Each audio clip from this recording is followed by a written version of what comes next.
Hello students, कैसे हैं आप। स्वागत है आपका एक और सेशन में sponsored by Harda degree college where we are discussing English grammar for board exam specially MP board and CBSE. In today's session we will continue the session which we were previously discussing like conjunction. जो हम session में पिछले session में चीजें discuss कर रहे थे conjunction की, वो हम यहाँ पर आगे बढ़ाने वाले हैं. दोस्तों, हमने एंड और बट जो है पढ़ लिया है, उसको डिटेल में लास्ट सेशन में आपने देखे होंगे. कुछ एग्जांपल्स भी उसके कराए थे, कुछ क्वेश्चंस आपको कराए थे. तो जिन लोगों ने प्रीवियस वीडियो नहीं देखा है वो प्रीवियस वीडियो जरूर देखें. अगर कोई दिक्कत आ रही है तो मुझे पर्सनली मैसेज करके आप वो पूछ भी सकते हो. अब दोस्तों हम आगे चलते हैं. जैसा कि हम जानते हैं कि हम कंजंक्शन को पढ़ रहे हैं. कंजंक्शन वे शब्द होते हैं जो दो शब्दों, वाक्यों या शब्द समूह को आपस में जोड़ते हैं. मतलब लिंकिंग वर्ड्स होते हैं, जोड़ने का काम करते हैं. ठीक है ना. इसी श्रृंखला में आज हम जो देखने वाले हैं वो होता है आपका इफ. इफ का मतलब होता है यदि. ठीक है. इफ का मतलब होता है यदि. ये कंडीशनल सेंटेंसेस के लिए यूज होता है. ये कंडीशन को शो करता है. ठीक है. जैसे कि मैंने कहा यू वर्क हार्ड,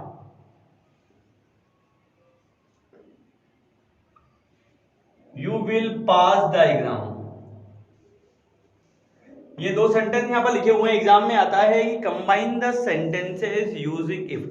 बड़े ध्यान से समझिएगा दोस्तों, क्योंकि नेक्स्ट वीडियो में हम अनलेस को डिस्कस करेंगे और क्वेश्चन एग्जाम में आता है इफ की प्लेस पे अनलेस को लगाने का. तो वो एक इंपॉर्टेंट क्वेश्चन होता है जो कि हमको सॉल्व करना आना चाहिए. ठीक है. अब यहां लिखा रहेगा कंबाइन द सेंटेंसेस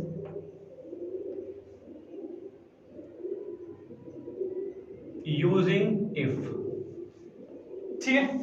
अब यहां पर इफ का प्रयोग करके सेंटेंस को जोड़ना है तो एक बात पहले ध्यान रखनी है कि if plus present simple, normally यह स्ट्रक्चर फॉलो करना है, प्लस फ्यूचर सिंपल. ये बात याद रखनी है कि इफ के साथ वाला क्लॉज अगर ये प्रेजेंट, एक सेंटेंस प्रेजेंट में और एक फ्यूचर में दिया है, भले ये हमको ऊपर नीचे करके दे दे, आप याद रखिएगा कि इफ के साथ वाला क्लॉज यानी कि जो कंडीशनल सेंटेंस है, यदि दो सेंटेंस फ्यूचर की बात करते हैं तो conditional sentence should always be in present simple. ये बहुत इंपॉर्टेंट रूल है. आगे चल के कॉम्पिटिटिव एग्जाम्स में भी इसके क्वेश्चन आते हैं. ठीक है. तो इफ के साथ वाला जो क्लॉज है वो रहेगा प्रेजेंट सिंपल में और सेकंड रहेगा फ्यूचर सिंपल में. कुछ करना नहीं है. अब देखें यहाँ पर क्या लिखा है. यहाँ पर कुछ नहीं करना है आपको. लिख दीजिए इफ यू वर्क हार्ड. अगर आप कठिन परिश्रम करते हैं तो क्या हो जाएगा, you will pass the exam. तो आप एग्जाम को पास कर लेंगे. कुल मिला के कहने का मतलब ये है कि यहाँ देखिए आपने इफ को लगाया, साथ में प्रेजेंट सिंपल वाले सेंटेंस को लगाया, देन फ्यूचर वाले सेंटेंस को लगा दिया. कुल मिला के ध्यान इतना रखना है कि यदि दो घटनाएं भविष्य की हों तो शर्त वाला वाक्य प्रेजेंट सिंपल में होता है तो इफ प्रेजेंट सिंपल वाले के साथ लगाएंगे. वहीं सेकंड सेंटेंस में आप जो है फ्यूचर वाला सेंटेंस रख सकते हैं. पास्ट में हो तो कोई दिक्कत वाली बात नहीं है, क्योंकि कई बार मैंने देखा है कि प्रिंसिपल क्लॉज और सबऑर्डिनेट क्लॉज को ऊपर नीचे करके दिया जाता है. ठीक है. एक और एग्जांपल देखते हैं.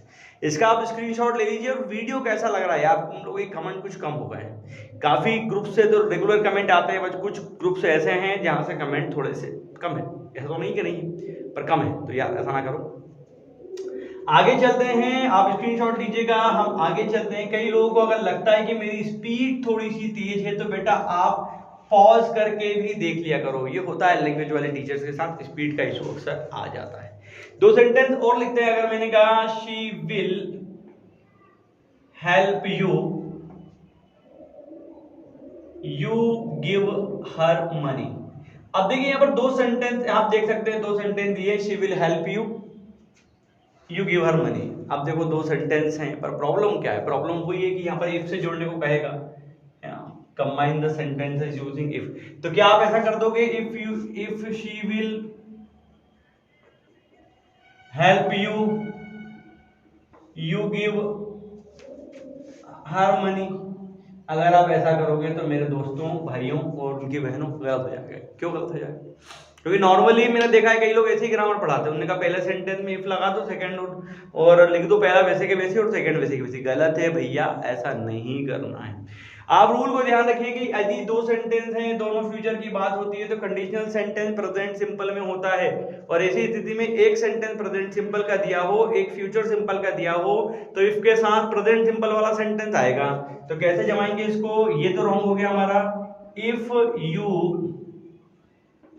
गिव हर मनी, अगर आप उसे पैसे देते हो तो क्या हो जाएगा भाई, शी विल हेल्प यू, तो वह तुम्हारी मदद कर देगी। समझ में आई बात आपको? तो कुल मिला के देखना ये है कि प्रेजेंट सिंपल वाला क्लॉज आएगा इफ के साथ और फ्यूचर वाला आएगा आपका बाद वाला क्लॉज। ठीक है, कुल मिला के यदि दो सेंटेंस दिए हैं और इफ से जोड़ने को कह रहा है तो ध्यान आपको ये रखना है कि दोनों भविष्य के नहीं होते हैं। कंडीशनल सेंटेंस प्रेजेंट सिंपल वाला इफ के साथ होगा। ठीक है, एक और एग्जांपल लेते हैं अपन। एक और एग्जांपल के माध्यम से इसको समझने की कोशिश करते हैं। देखिए, मैंने कहा Rohit runs fast, he will catch up the train. Here you can see दो सेंटेंस दिए हुए ना, दो सेंटेंस दिए हुए। Combine the sentence using if, ऐसा करके क्वेश्चन आपका आ जाएगा। मैं पूरा ना लिख के शॉर्ट में सिर्फ इफ लिख दे रहा हूं। अब यहां तो कुछ करना नहीं है क्योंकि पहला सेंटेंस फ्यूचर में, दूसरा आपको जो पहला प्रेजेंट में दूसरा फ्यूचर में दिख रहा है। ठीक है, तो यहां पर किया जाएगा इफ रोहित रन्स फास्ट, यदि रोहित तेज दौड़ता है तो क्या होगा, यहां कॉमा लगा दीजिएगा, he will catch up the train, तो वह ट्रेन पकड़ लेगा। कुल मिला के कहने का मतलब इतना ही है कि दो सेंटेंस फ्यूचर के लगातार, जैसे कि अगर मैं बोलता Rohit will run fast, Rohit will catch up the train, तो वो नहीं होगा। दो सेंटेंस लगातार फ्यूचर के नहीं होते हैं। और ऐसी स्थिति में कंडीशनल सेंटेंस हमेशा प्रेजेंट सिंपल में रहेगा और जो इफ के साथ रहेगा। ऊपर नीचे भी कर देंगे तो घबराना नहीं है। ठीक है, तो ये हो गया आपका एक और सेंटेंस कि यहां पर इसका मतलब आप फ्यूचर में भी लगा सकते हो, कोई तकलीफ नहीं है। यदि रोहित तेज दौड़ेगा तो वह ट्रेन पकड़ सकता है, या ट्रेन पकड़ लेगा, सॉरी ट्रेन पकड़ लेगा। तो ये था आपका इफ। कैसा रहा दोस्तों, आपको समझ में आ गया होगा। आपने देखा कि इफ का मतलब होता है यदि, जो कि क्या दिखाता है, कंडीशन को दिखाता है। कंडीशनल सेंटेंस के लिए इसका प्रयोग अपन करते हैं। ठीक है, पहली बात तो ये हो गई। दूसरा, यदि दो सेंटेंस हो दोनों फ्यूचर में हो तो शर्त वाला वाक्य प्रेजेंट में बनता है, उससे अपने को लेना देना नहीं है। पर इफ के साथ वाला क्लॉज हमेशा प्रेजेंट सिंपल वाला रहेगा, फ्यूचर वाला नहीं रहेगा।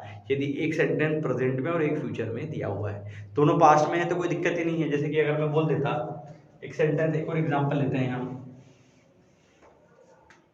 कि भाई इफ शी कुक्ड फूड, अगर वो खाना पकाती, या डायरेक्ट हम पहले सेंटेंस लिखते हैं she cooked food, I gave her money. अब जोड़ना है तो पास्ट में तो कोई दिक्कत नहीं, लगा दीजिए आप भाई इफ शी कुक्ड फूड, अगर वह खाना पकाती तो क्या होता भाई, आई गेव हर मनी, तो मैं उसे जो है पैसे दे देता। यहां पर कोई तकलीफ आपको नहीं है।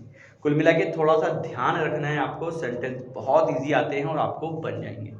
तो कैसा रहा आज का वीडियो? आई होप आपने वीडियो को एंजॉय किया होगा और सीखा भी होगा। ये मेरा उद्देश्य आपको मज़ेदार तरीके से, सरल तरीके से चीज़ों को बताना है। अंग्रेजी एक भाषा है जिसे हम सीख सकते हैं, फिर एक बार कहूँगा इसे सीखा जाता है। तो ये फ्री क्लासेस का सेशन लेके आ रहे हैं हरदर्द डिग्री कॉलेज, जो कि आपके साथ हमेशा खड़ा है। और किसी क्वेरी के लिए या कोई डाउट्स के लिए you can call me, text me और मैसेज मी। ठीक है, तो कोरोना के खिलाफ जंग लड़ें, घर पर रहें, मास्क जरूर पहनें। फिर मुलाकात होगी अगले वीडियो में। जय हिंद।